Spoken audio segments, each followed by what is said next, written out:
चलो, तो पहला हम लोग पढ़ते हैं डीएनए फिंगरप्रिंटिंग। बहुत इंपॉर्टेंट है, ध्यान से समझो डीएनए फिंगरप्रिंटिंग के बारे में। एक्चुअल में डीएनए फिंगरप्रिंटिंग को दिया था एल्फ्रेड जेफरी ने। जेफरी, ये भी कभी कभी पूछ लेता है कि किसने डीएनए फिंगरप्रिंटिंग को दिया है, ठीक है। और यहाँ पे इंडियन जो थे ना, इंडियन वो थे लाल जे सिंह। अभी इनकी डेथ हुई है प्रीवियसली, ठीक है। लाल जे सिंह इंडिया में जो डीएनए फिंगरप्रिंटिंग के फादर माने जाते हैं, ये है father of DNA fingerprinting. DNA fingerprinting, ठीक है, बहुत इंपॉर्टेंट है।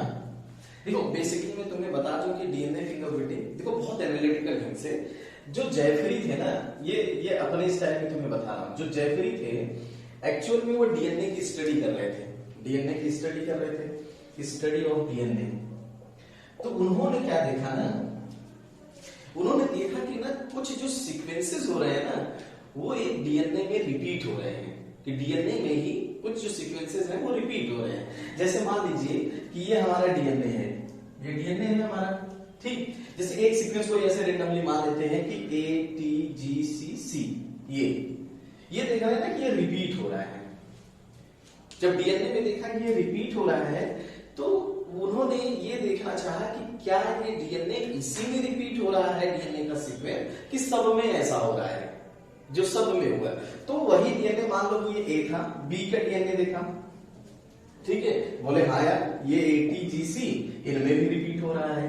इसका मतलब हुआ कि एक चीज ये कंफर्म हो गई उनको कि डीएनए में रिपीटेड सीक्वेंसेस हैं, कि DNA has repeated sequences, DNA has repeated sequences, repeated sequences. इसका मतलब कि डीएनए कोई पर्टिकुलर सीक्वेंस, अच्छा एक ही सीक्वेंस नहीं होगा, मैं ये तुम्हें बता दूं कि ये कोई भी सीक्वेंस आप ले लो, क्योंकि हमारा जो जीनोम है वो 10⁹ के बराबर है बेस पे।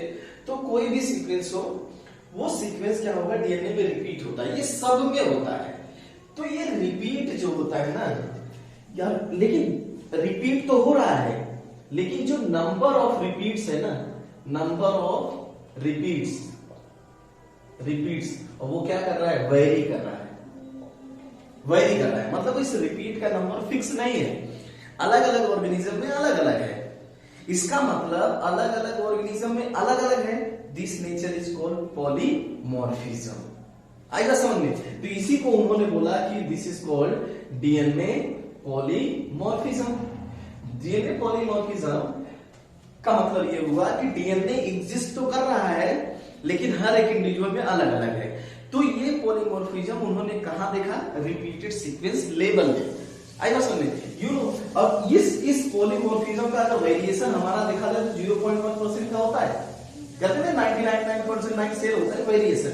तो ये जो रिपीटेड सीक्वेंसेस का इन्होंने डिफरेंसेस देखा ना, तो वो समझ गए कि भैया जो डीएनए है, डीएनए का कंटेंट है या डीएनए का टाइप है वो अलग अलग है। सही बात है, अगर मान लो मेरे पास 5 पेंसिल है, तुम्हारे पास 4 है, इनके पास 3 है, वही पेंसिल, तो इसका मतलब सबका नंबर अलग अलग है उसी पेंसिल का। इसका मतलब सब में वेरिएशन है, वेरिएशन है, उसी वेरिएशन का नाम पड़ा डीएनए पॉलीमॉर्फिज्म। आएगा समझने कि जो रिपीटेड सीक्वेंसेस हैं वो वेरी करेंगे। इसका मतलब हुआ कि repeated sequences varied organism to organism, organism to organism. अच्छा एक चीज और बता देता हूं, जितना तुम ऑर्गेनिज्म से दूर जाओगे, जितना स्पीशीज से दूर जाओगे, डिसिमिलरिटी उतनी बढ़ेगी। इन रिपीटेड सीक्वेंसेस तो डीएनए का भी, और जितना स्पीशीज लेवल में रहोगे सिमिलरिटी उतनी ज्यादा रहेगी। तो जो जेफरी डीएनए की स्टडी कर रहे थे, तो उन्होंने बेसिकली रिपीटेड सीक्वेंसेस की स्टडी की डीएनए में। देखो जैसे बारबारा मैक्लिंटॉफ ने किसकी स्टडी की, जंपिंग जीन की। भाई डीएनए ही है ना, बारबारा मैक्लिंटॉफ ने जंपिंग जीन की स्टडी कर ली, जिसको हम ट्रांसपोजॉन बोलते हैं, ठीक है। इसी डीएनए में लिंकेज एंड क्रॉसिंग ओवर की स्टडी कर ली टीएच मॉर्गन ने। इसी डीएनए में लिंकेज मैप बना दिया स्टडमेंट ने। इसी डीएनए में सेपरेशन को मेंडल ने स्टडी किया, law of segregation, law of independence statement. और एल्फ्रेड जेफरी ने इन सबसे आगे निकला और उसने देखा कि क्या ये जो सीक्वेंसेस हैं क्या वो रिपीट हो रहे हैं। देखो किसी को कुछ नहीं पता होता जब रिसर्च स्टार्ट होती है, इसको भी नहीं पता था, लेकिन जब ये डीएनए की स्टडी करना शुरू हुआ ना, तब ये समझ गया कि भाई ये इसमें ये रिपीटेड सीक्वेंस है। फोकस हुआ ना कि भाई रिपीटेड सीक्वेंस इसमें रिपीट हो रहे हैं, तो क्या किसी ऑर्गेनिज्म में रिपीट हो रहा है, और ऑर्गेनिज्म में देखते हैं, जब और ऑर्गेनिज्म में देखा गया तो देखा हाँ यार सब में हो रहा है, इसका मतलब ये नेचर है डीएनए का। और इसका नंबर अब दूसरा क्या नंबर सेम है, तो देखा नहीं 13 नंबर सर नहीं है, इसका मतलब डीएनए पॉलीमॉर्फिज्म शो कर रहा है, इसका मतलब डीएनए हर एक में क्या है, डिफरेंट है, डीएनए पॉलीमॉर्फिक नेचर को शो कर रहा है। आएगा समझ। और ऑब्वियस बात है, देखो इतना अब तो हम जानते हैं कि हमारे डीएनए में वेरिएशन है, पॉलीमॉर्फिज्म में दिख रहा है, इवन हमारे सिंगल न्यूक्लियोटाइड पॉलीमॉर्फिज्म होता है, इसका मतलब अगर आपको कहीं नहीं मिल रहा है तो आप सिंगल न्यूक्लियोटाइड की तरफ भी जा सकते हो। और इसी पॉलीमॉर्फिज्म, डीएनए पॉलीमॉर्फिज्म का उसने बेसिस बनाया टू फाइंड आउट, या किसी केस में या किसी भी विक्टिम में या किसी भी केस में पता लगाने के लिए, मान लो चोरी हो गया है, इसी डीएनए पॉलीमॉर्फिज्म को उसने बेसिस बनाया। और सुनो, वो एकदम क्लियर था कि ये रिपीट कभी भी दो ऑर्गेनिज्म में सेम नहीं हो सकते, इसका मतलब ये रिपीट फिक्स नहीं है, तो जो रिपीट फिक्स नहीं होता उसी को बोलते हैं टेंडम रिपीट्स। और नंबर वेरी कर रहा है, इसको बोलते हैं variable number of tandem repeats, इसी को बोलते हैं variable number of tandem repeats. हुआ क्या है, तो हुआ क्या, अब इसका मतलब हुआ कि जो जेफरी था, जेफरी जैसे साइंटिस्ट में लिख देता हूं, scientist use DNA to find out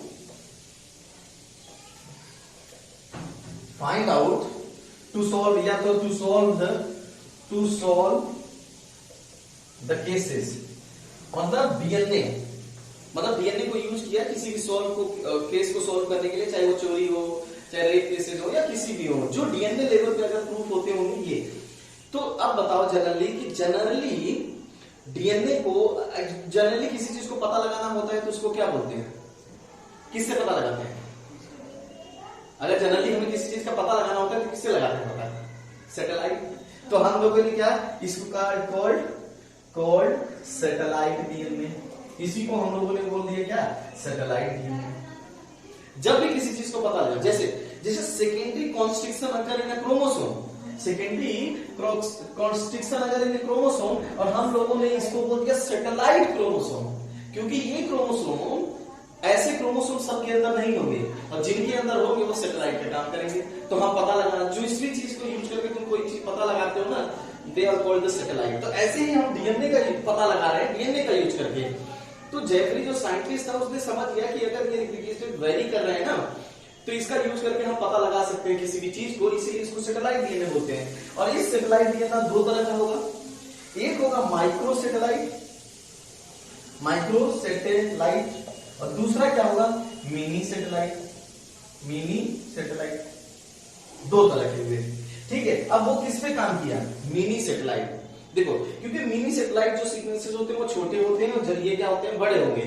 तो छोटे अगर सीक्वेंसेस लोगे, शॉर्ट सीक्वेंसेस, तो इसका मतलब इनके रिपीट ज्यादा आएंगे। अरे भाई, अगर एक मिठाई के 4 टुकड़े करोगे तो 4 लोगों को दे सकते हो, लेकिन 2 टुकड़े करोगे तो 2 लोगों को करोगे। तो जो 2 टुकड़ा होगा वो बड़ा होगा, 4 टुकड़ा क्या होगा, छोटा होगा, लेकिन ज्यादा लोगों को दे सकते हैं। जो स्मॉल फ्रेगमेंट्स होते हैं उनमें वेरिएशन के चांसेस ज्यादा होते हैं। जैसे आप रिस्ट्रिक्शन एंजाइम लो, रिस्ट्रिक्शन एंजाइम में होते हैं, एक होता है फ्रीक्वेंट कटर और एक होता है रेयर कटर। फ्रीक्वेंट कटर वो होते हैं जो 4 न्यूक्लियोटाइड पे कट करते हैं, और रेयर कटर वो होते हैं जो 6 न्यूक्लियोटाइड पे कट करते हैं। तो भाई 6 न्यूक्लियोटाइड मिलने में तो टाइम लगेगा ना, समझ गए? 4 न्यूक्लियोटाइड जल्दी मिल जाएगा तो जल्दी कट करेंगे, समझ गए कि नहीं?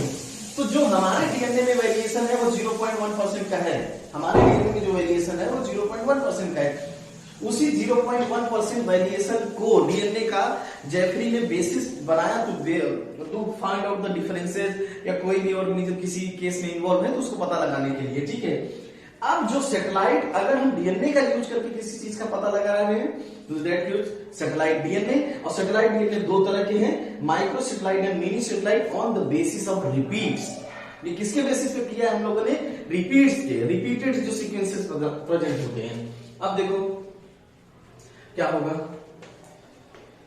तो रिपीटेड, देखो तो अब क्या हुआ कि जो ये mini satellite DNA are the short sequences of DNA which is randomly repeats in DNA, ठीक है, जो कि रेंडमली रिपीट्स हो रहे थे डीएनए में, तो इसी को बोल दिया variable number of tandem repeats, VNTR, variable number of tandem repeats. Tandem repeats, देखो इस वर्ड का भी मतलब है, वेरिएबल है नंबर, टेंडम रिपीट्स मतलब डीएनए के जो शॉर्ट सीक्वेंसेस हैं उनका जो नंबर क्या करेगा, जो टेंडमली रिपीट है, मतलब फिक्स रिपीट नहीं है, कोई कहीं भी जा सकता है, कहीं भी रह सकता है, वेरिएबल नंबर आप उसको टेंडम रिपीट्स बोलते हैं, वो मिनी सेटेलाइट। अगर देखो एक और बात बताता हूं, डीएनए में जो पता लगाना होता है ना, पता लगाना का मतलब फाइंड आउट करना, ठीक है, तो फाइंड आउट करने के लिए क्या यूज करते हैं बताओ, प्रोब। क्या यूज करते हैं, प्रोब। प्रोब का मतलब होता है पता लगाना, ये क्वेश्चन आ चुका है। प्रोब क्या होता है, short sequence of DNA with radio active label, radio active label. आएगा समझ में, शॉर्ट डीएनए सीक्वेंस होंगे जो रेडियो एक्टिव क्या होंगे, लेबल्ड होंगे। अब कैसे सीक्वेंस होंगे, ये कॉम्प्लीमेंट्री सीक्वेंस होंगे। इसका मतलब अगर मुझे VNTR का पता लगाना है, क्या है VNTR, शॉर्ट डीएनए सीक्वेंसेस हैं, अगर मुझे पता लगाना है तो इन्हीं का कॉम्प्लीमेंट्री डीएनए प्रोब लगाना पड़ेगा। प्रोब पता लगाना, प्रोब P से P और P से प्रोब और P से ही पता लगाना, इसका मतलब पता नहीं। क्वेश्चन आ चुका है कि डीएनए प्रोब क्या होते हैं, DNA probe are the short oligonucleotide sequences of nucleotide which are radioactive label and used to find out the specific sequence of DNA. DNA का स्पेसिफिक सीक्वेंस आप पता करना है तो आप लगा दो उसका कॉम्प्लीमेंट्री। देखो आपको नहीं पता तो आप ऐसे रैंडमली फेंक दो, जहां जाके अटैच होगा डीएनए से, तुम्हें कॉम्प्लीमेंट्री तो पता है, तो उसका जस्ट कॉपी तुम्हें पता चल जाएगा कि इस जगह ये सीक्वेंसेस है। भाई इसका यूज करते हैं डिजीज का पता लगाने के लिए, जेनेटिक डिजीज का।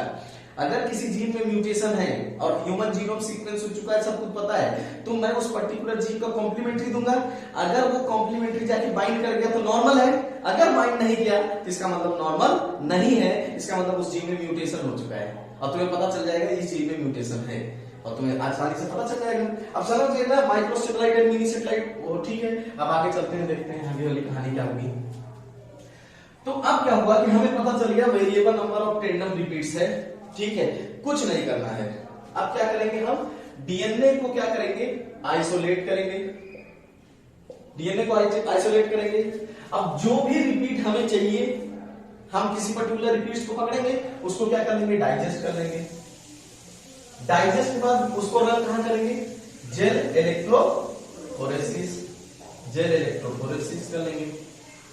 ठीक, जब हम लोग जेल इलेक्ट्रोफोरेसिस करेंगे, ठीक है, जैसे मान लीजिए जेल इलेक्ट्रोफोरेसिस हमने कितने लोगों का किया, देखो ध्यान से, हमने किया एक लोग ए है, देखो ऐसे जेल इलेक्ट्रोफोरेसिस एक टेक्निक है, ए का किया, बी का किया, सी का, डी का, ई का।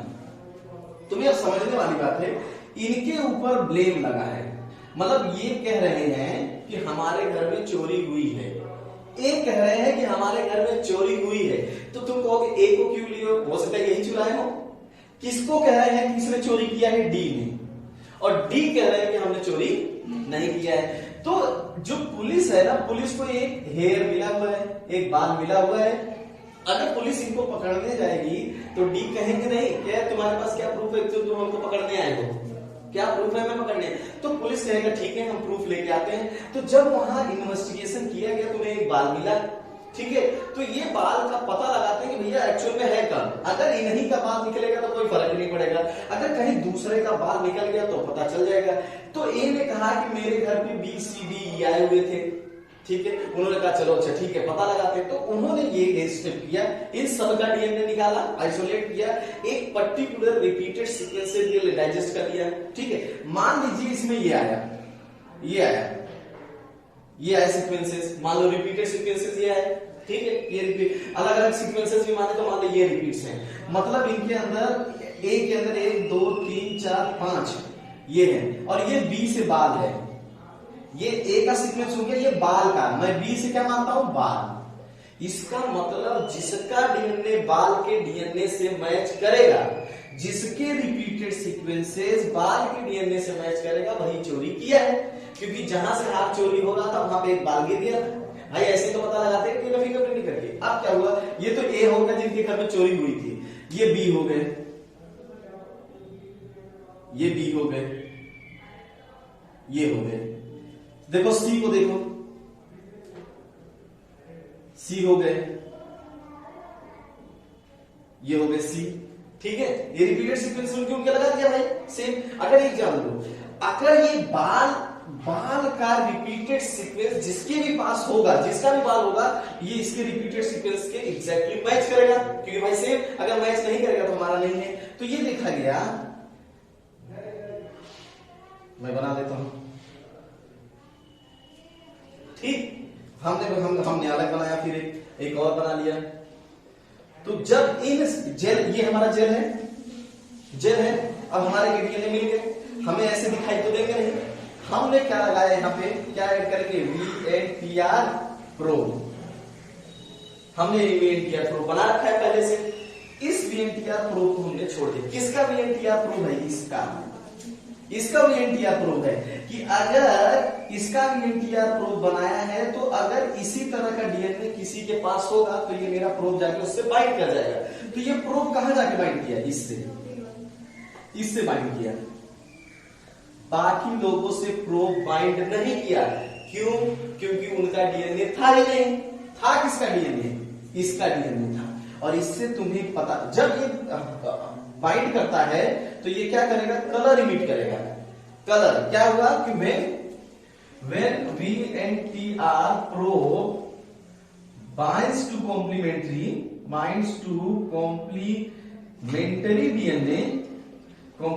DNA release colour. देखो हर एक रेडियो एक्टिव सब्सटेंस एक अलग कलर देता है, तो वो कलर देखना शुरू कर देगा मशीन में और तुरंत पता चल जाएगा जो डी का डीएनए है वो मैच कर गया है बी से, इसका मतलब कौन है चोरी किया है, डी। अच्छा, ऐसा भी हो सकता है कि किसी का मैच न करे, ठीक, तो इसका मतलब इनमें से कोई चोरी नहीं किया। और हो सकता है एक का ही मैच कर जाए, तो भी भाई पुलिस की सख्ती से इसमें आ जाए कि भैया तुमने चोरी करके झूठ बोल रहे हो। और ये डाटा कभी गलत नहीं हो सकता, क्योंकि दुनिया में सब बदल सकते हो, तुम डीएनए को बदल नहीं सकते। और आसानी से तुम्हें रिपीटेड सीक्वेंसेस के बेसिस पे पता लगाएगा। हर एक ऑर्गेनिज्म में रिपीटेड सीक्वेंसेस क्या होते हैं, वेरिएबल होते हैं, इसीलिए कहते हैं variable number of random repeats. बस उस रिपीट्स को जो तुम्हारे डीएनए में तुम्हें पता लगाना है बस कि कितने रिपीट्स हैं। उस चीज को पता तुमने कैसे लगाया, बाय यूजिंग VNTR प्रोब। और उसमें तुम्हारी हेल्प कौन की, जेल इलेक्ट्रोफोरेसिस, क्योंकि पूरे डीएनए में करोगे तो अच्छा रहेगा। तो तुमने डाइजेस्ट कर लिया, और जब हाइब्रिडाइज कर लिया कोई, तो इसका मतलब ये इसके में है। अगर हाइब्रिडाइज नहीं किया तो इसका मतलब वो उसमें इन्वॉल्व नहीं है। तो बेसिकली दो ही कड़ी है, आपको फाइंड आउट करना है रिपीटेड सीक्वेंसेस को, फिर उसी रिपीटेड सीक्वेंसेस को क्या करना है, पता लगाने के लिए VNTR प्रोब लगाओ।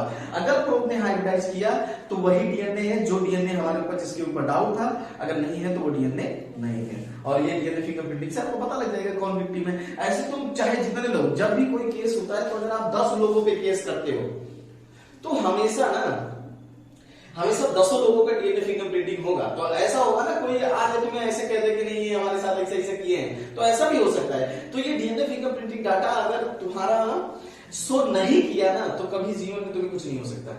मानवीय अधिकार में चाहे कुछ हो जाए, वैसे नहीं हो सकता। तो इसका मतलब ये बहुत ही ऑथेंटिक डाटा होता है। अगर ये मिला है तो इसका मतलब वो इन्वॉल्व है, अगर वो मिला नहीं है तो इन्वॉल्व नहीं है। 10 लोगों का डीएनए रन करवाया, जो विक्टिम के अंदर से या चोरी जिस जगह पे से जो मिला है डीएनए, वो डीएनए केवल 4-5 लोगों से मैच किया, क्योंकि रिपीटेड अलग अलग होंगे। 4-5 लोगों से मिला तो वही 5 लोग हैं उस केस में और उस घटना में इन्वॉल्व है, बाकी 5 लोग बरी हो जाएंगे अपने आप। अगर ये नहीं पता चलेगा तो कोई नहीं बता सकता।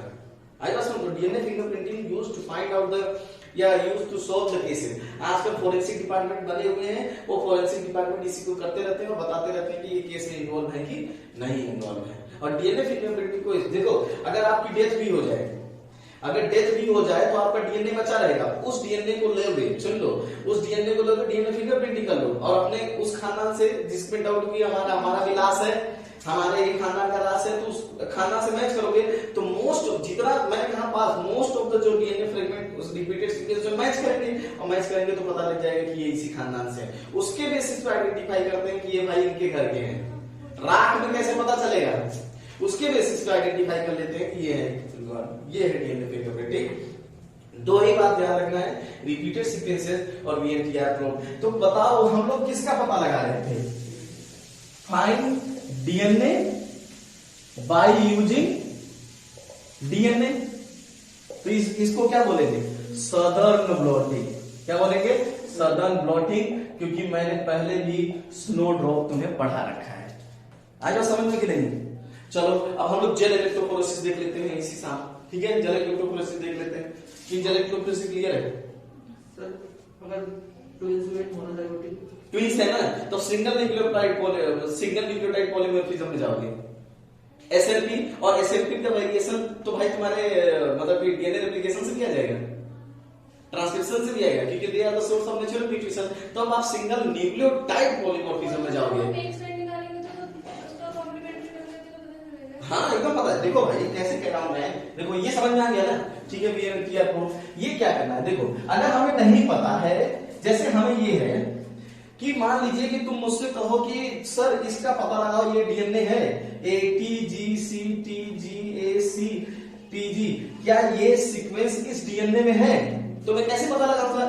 मैं क्या करूंगा? प्रोब लगा दिया। प्रोब लगा दिया। अब भाई डीएनए डबल स्ट्रैंडेड है, कहीं तो जाके बाइंड करेगा।